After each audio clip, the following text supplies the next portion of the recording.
Já voltamos com o seu Jornal Anhanguera e com notícia boa, agora 12h36. Hoje é o último dia para as empresas pagarem a primeira parcela do 13º salário dos funcionários. Somando, as duas parcelas devem injetar 5,6 bilhões de reais na economia aqui de Goiás.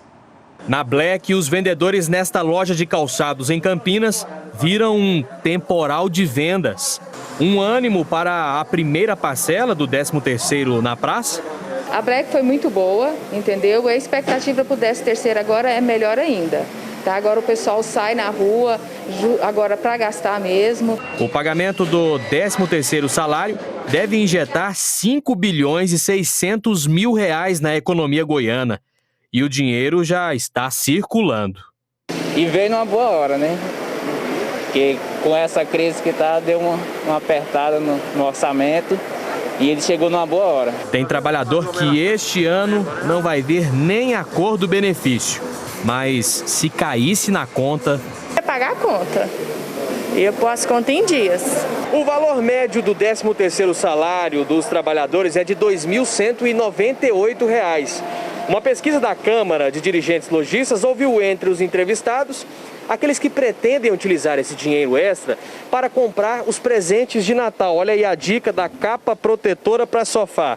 Tem aqueles que vão mesmo gastar com as festas de fim de ano e os que pretendem mesmo pagar as contas básicas de casa. O importante é usar o dinheiro de forma inteligente. É importante você saber que apenas pegar o 13º e lá quitar dívidas é como se você estivesse enxugando gelo. É importante que você saiba usar essa ferramenta para resolver, solucionar de uma vez o seu problema orçamentário. O que você deve fazer é conhecer bem o seu orçamento, entender o que está pegando. Então você vai precisar cortar esses gastos aí que estão passando do seu orçamento, né? O pagamento do benefício é calculado com base na média dos salários recebidos durante o ano.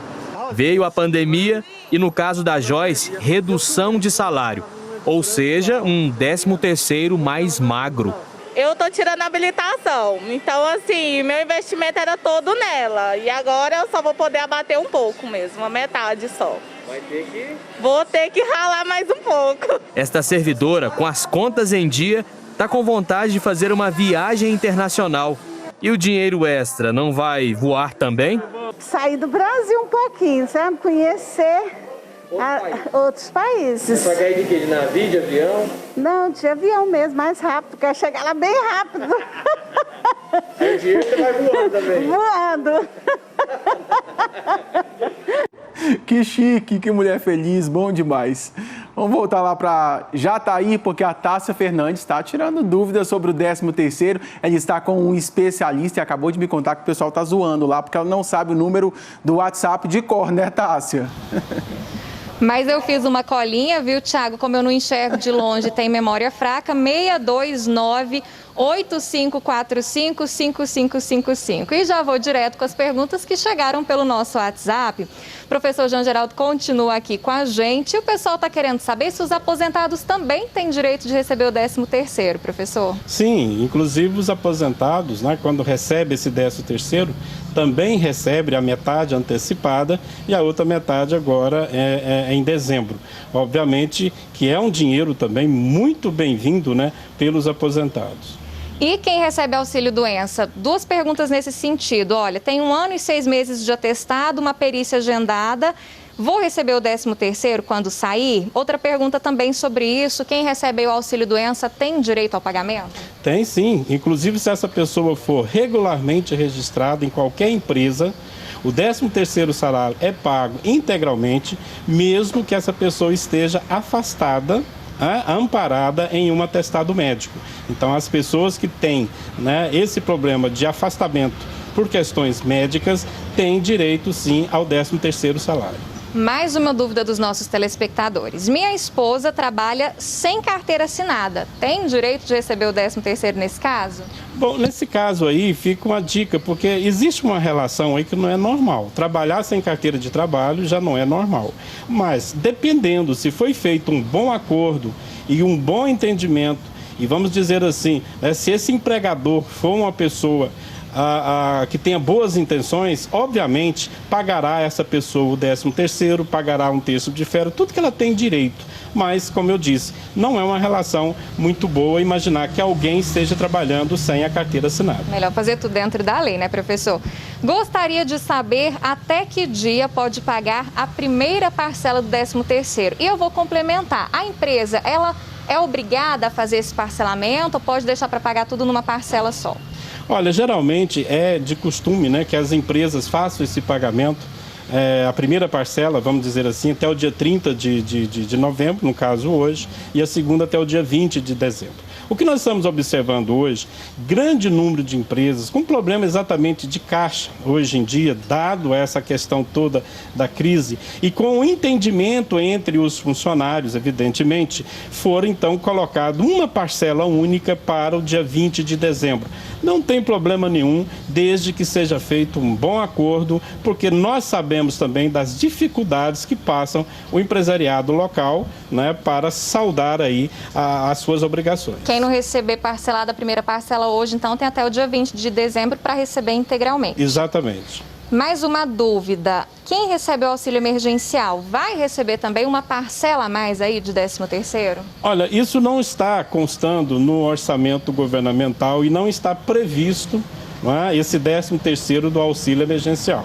Então eu não gostaria, né, que as pessoas contassem com esse valor, porque isso não está previsto, né, não está designado para dentro do cronograma de pagamento, né, dos auxílios emergencial que nós temos aí, esse cronograma, não está programado esse 13º. Muito cuidado então para não gastar aquilo que realmente, com certeza, não sairá, né, um 13º dessa parte do auxílio emergencial do governo. O professor João Geraldo já contou pra gente que aposentado recebe, que quem tem o auxílio doença recebe, e o pessoal está querendo saber também se os pensionistas têm direito ao 13º salário. Normalmente, né, a partir do momento que você enquadra dentro, né, daquilo que nós chamamos de aposentado ou os pensionistas, essas pessoas não perdem os direitos já adquiridos, principalmente, né, no que tange a questão do 13º salário.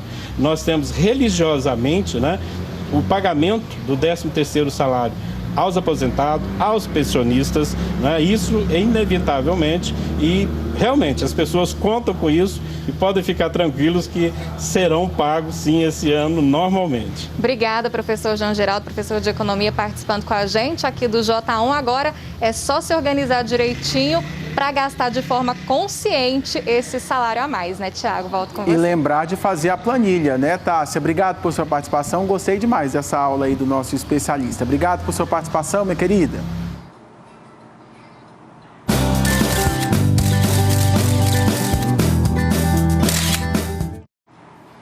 (12h44), hora do Eu no J1. Tem a foto de uma lindona da Maria Eduarda. Olha aí, ela é de Anápolis e mandou esse registro aí, cheia de charme, claro, cheia de muito estilo também.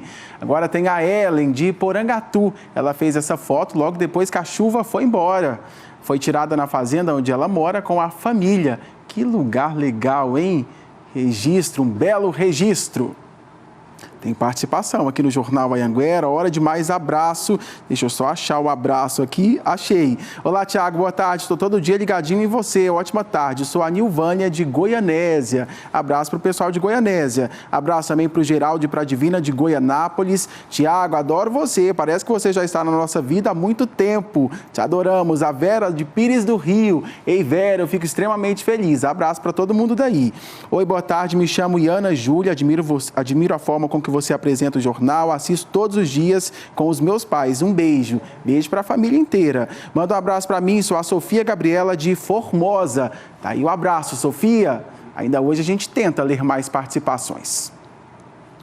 Um idoso de 62 anos está desaparecido desde quarta-feira da semana passada em Mineiros.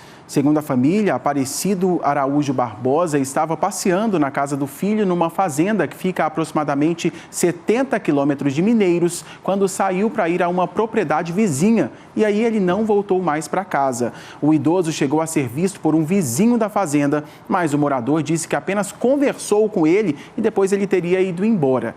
Quem tiver qualquer informação sobre o idoso, esse que a gente está mostrando aí, pode entrar em contato pelo telefone do Corpo de Bombeiros de Mineiros, que é o seguinte, 64 3672 6631. Olha, em Anápolis, 7 trabalhadores foram resgatados por auditores do Ministério Público do Trabalho em situação semelhante a trabalho escravo. Eles trabalhavam numa obra de base aérea. Os fiscais do Ministério Público do Trabalho resgataram 7 trabalhadores que estavam alojados em uma casa em Anápolis. Apesar de espaçoso, o local não tinha móveis. Sem colchões para todo mundo, alguns funcionários contaram que tinham que dormir em papelões. De acordo com a fiscalização, os homens, vindos do Paraná, Pernambuco e Sergipe, chegaram a comer formigas porque nos dias em que não trabalhavam, não recebiam comida. Ainda conforme os relatórios, os trabalhadores chegaram a emendar semanas sem folga e os salários eram enviados direto para as famílias. Para os auditores fiscais, os homens viviam em situação semelhante à de escravos. A partir dos relatórios dos auditores fiscais, a Justiça do Trabalho determinou que a construtora, responsável pelos trabalhadores, faça a rescisão dos contratos e pague todas as despesas dos funcionários relacionadas à alimentação, hospedagem e passagens de volta para as cidades de origem. A empresa tem um contrato de 15 milhões de reais assinado em janeiro desse ano com a Aeronáutica, para a construção de um hangar na base aérea de Anápolis. A obra, que está 30% concluída e serviria como ponto de manutenção de aviões cargueiros, foi embargada pelos auditores. É da base aérea e não de base, como eu disse, né? A empresa Choques do Brasil Construções não respondeu nossos e-mails e os telefones disponibilizados no site e nas redes sociais, as ligações não completam ou não são atendidas. Já a Força Aérea Brasileira informou que segue todas as normas legais para a contratação de empresas e para a fiscalização dos serviços prestados. Disse que assim que tomou conhecimento da autuação, notificou a empresa para esclarecer a situação e resolver os problemas. A Força Aérea Brasileira repudia qualquer descumprimento da legislação. Olha, o prefeito eleito de Nova Crixás, Lázaro Valdivino, teve os bens bloqueados pela Justiça por suspeita de doação irregular de lotes. Essa é uma ação do Ministério Público Estadual, que também denunciou o ex-prefeito da cidade, José Gontijo. Assunto para o Emerson Ferreira, que já está prontinho aqui esperando a gente. E amigo, boa tarde. Oi, Tiago, boa tarde para você, boa tarde para todos. Lázaro Valdivino é ex-prefeito de Nova Crixás e foi eleito nas eleições desse mês. Já José Maria Gomes Gontijo também é ex-prefeito da cidade. Os dois tiveram um total de R$450 mil bloqueados. A Justiça atendeu um pedido do Ministério Público que solicitou esse bloqueio. Para o Ministério Público, os dois ex-gestores fizeram doações de lotes que pertenciam ao município. Esses lotes foram repassados a terceiros. Ainda segundo o MP, a doação foi entre os anos de 2012 e 2013. Esse terreno ficava dentro de um condomínio. Para o Ministério Público, houve ato de improbidade administrativa, prejuízo ao município e enriquecimento ilícito. Nós entramos em contato com a defesa dos dois ex-gestores.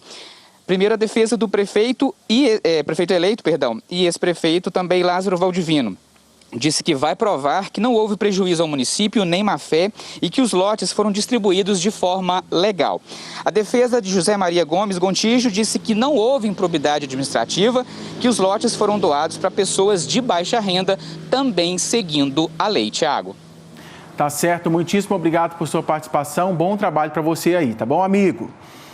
Olha, o fim de semana foi marcado por muitos acidentes nas estradas da região sudeste do estado. Quem tem todos os detalhes para a gente está aqui de volta comigo é a Aline Braga, de Catalão. E Aline, conta tudo. Infelizmente, né, Tiago, a gente volta para falar sobre esses acidentes que aconteceram nas estradas aqui da região sudeste do estado. A gente começa falando sobre um acidente na GO 330 entre Urutaí e Ipameri, bem pertinho aqui de Catalão, a uns 60 quilômetros aqui da cidade. O motociclista, ele acabou batendo de frente com uma caminhonete e acabou morrendo. Esse motociclista ele foi identificado como David Wender Jesus da Silva Reis. Ele tinha 39 anos de idade e, como eu disse, ele estava pilotando uma moto e, de acordo com a Polícia Rodoviária Estadual, ele teria tentado fazer uma ultrapassagem no local proibido. Infelizmente, acabou batendo nesta caminhonete de frente. O Corpo de Bombeiros chegou a ser acionado, mas não puderam fazer nada. O David Wender Jesus da Silva morreu lá mesmo no local. Tiago, como você disse, outros acidentes aconteceram nas estradas aqui da região, dessa vez na BR-050, de onde a gente fala ao vivo agora. A gente preparou uma reportagem para mostrar esses acidentes. Vamos ver. O primeiro acidente registrado na BR-050 foi no viaduto de acesso a Catalão. O motorista desse carro com placa de ouvidor perdeu o controle da direção e acabou batendo na mureta do viaduto. Além do motorista, tinha um passageiro no carro. Eles se feriram levemente e foram levados para o pronto-socorro. No outro acidente, um dos pneus desta motocicleta acabou estourando e os dois ocupantes caíram. A passageira era uma mulher de 39 anos que precisou ser levada para a Santa Casa de Catalão com ferimentos graves e permanece internada. No registro mais grave do fim de semana, o motorista desse carro perdeu o controle da direção depois de perder uma das rodas traseiras do carro. Com isso, o veículo capotou e foi parar no canteiro central. 6 pessoas estavam dentro do veículo, entre elas uma criança de 5 anos que foi lançada para fora do carro. Ela está internada em estado grave no Hospital de Cristalina. Bom, Tiago, e ontem, no finalzinho da tarde, teve outro acidente na BR-050. O motorista de 59 anos, ele estava dirigindo o carro de passeio e ele perdeu o controle e acabou caindo na ribanceira que fica às margens da pista. Ninguém se feriu, mas esse motorista, ele se recusou a fazer o teste do bafômetro e por isso foi multado em R$3.000. E além disso, Tiago, um agravante, estava com a carteira de habilitação vencida. Com você. Pois é, preciso ter cuidado, sobretudo aí nessa rodovia que você está falando, Aline, porque eu me lembro de uma outra participação que você fez em um feriado, contando desses muitos acidentes também, né? Porque se o motorista não tiver cuidado, o trânsito acaba virando cenário de guerra e aí é tiro para todo lado, né? É preciso redobrar a atenção de fato na hora de pegar estrada. Obrigado por sua participação, bom trabalho para você. Mais de 150 mil latinhas de cerveja foram apreendidas pelo Comando de Operações de Divisas, isso em Itumbiara. Foi durante uma abordagem de rotina. Os policiais notaram o nervosismo de 2 homens que estavam no carro. Eles assumiram que estavam escoltando 2 caminhões que transportavam cervejas. Depois da fiscalização, os 2 caminhões foram identificados. Um dos homens que estava no caminhão disse ser o dono das bebidas, mas apresentou um documento fiscal inválido. A carga de 58 mil litros de cerveja, avaliada em R$500 mil, era levada de Uberlândia para Cuiabá. A carga foi apreendida. E em uma semana, a Polícia Rodoviária Federal apreendeu 3 carretas irregulares, isso em Porangatu. Uma delas havia sido roubada há 10 anos, outra estava circulando com um chassi adulterado. Vamos ver na reportagem do Emerson Ferreira. Foram 3 apreensões de carretas em uma semana na BR-153 no norte do estado. Todas estavam circulando pela rodovia de forma irregular. Nesse domingo, a Polícia Rodoviária Federal apreendeu em Porangatu essa carreta, que estava com a carroceria adulterada. E localizada ali na longarina do veículo, no local de gravação original do chassi, a supressão por meio de utilização de instrumento abrasivo, configurando assim a adulteração do número de identificação. Durante a semana, outras 2 carretas foram apreendidas por adulteração. Uma delas é essa, que estava carregada com eletrônicos, avaliados em quase R$1 milhão. Apesar do registro de roubo, ela rodava pelas estradas do país. Quando os policiais fizeram uma vistoria, descobriram algo curioso. A carroceria havia sido furtada há 10 anos no interior de São Paulo e o chassi estava alterado. A empresa dona da carga, que é de Santa Catarina, enviou outra carreta para fazer o transbordo. Aí veio outra surpresa. A segunda carreta também foi apreendida. A PRF descobriu que o veículo havia se envolvido em um acidente em 2009. A documentação, inclusive, já havia sido baixada no Detran e, mesmo assim, estava circulando. São empresas que estão insistindo em andar com veículos adulterados, veículos roubados, e que essa situação tem se tornado recorrente aqui na região. Vamos falar de futebol agora, e o time da Jataiense é o campeão da Série B do Goianão. Com o título, a equipe do sudoeste do estado volta à elite do futebol goiano, depois de 11 anos. Tudo preparado para a partida. Na hora marcada, bola no centro, Raposa no jeito, mas espera aí, cadê o adversário? Nada do Rio Verde aparecer. Com 11 pontos, a Jataiense precisava da vitória para levar o título sem depender do resultado da outra partida entre Itumbiara e Inhumas. Nem precisou se esforçar para isso. Como o Rio Verde não compareceu, a Raposa venceu por WO. Dentro de campo, o protocolo foi cumprido. Junto com os jogadores, a equipe de arbitragem esperou 20 minutos antes de suspender a partida. E o regulamento diz que a Jataiense ganha o jogo por WO, por 3-0. Depois de 11 anos, o combo perfeito. Acesso à elite do Goianão, mais título da Série B. Sensação de dever cumprido, muita felicidade, é uma satisfação muito grande poder recolocar a Jataiense numa competição tão difícil como é a primeira do Goiano, Aí, o Itumbiara ficou com a segunda vaga na Série A do Campeonato Goiano do ano que vem. O time conseguiu acesso depois de empatar em 0-0 com Inhumas, jogando em casa. A gente viu a reportagem da Tássia aqui, tem um recado. A mulher falando que adorou como ela se colocou diante da situação de não conseguir ler o número. A Tássia é uma figura, gosto demais dela. Tem um outro recado aqui. Querido Tiago, eu sou sua fã número 1 e tenho 55 anos, tenho um problema de AVC, mas você faz a minha vida muito mais feliz. Meu nome é Anitta, de Paracatu. Que coisa linda, esse tipo de recado me deixa super emocionado. Tem mais participação aqui também. Tiago, estamos ligadinhos no jornal. Abraços e cheiros.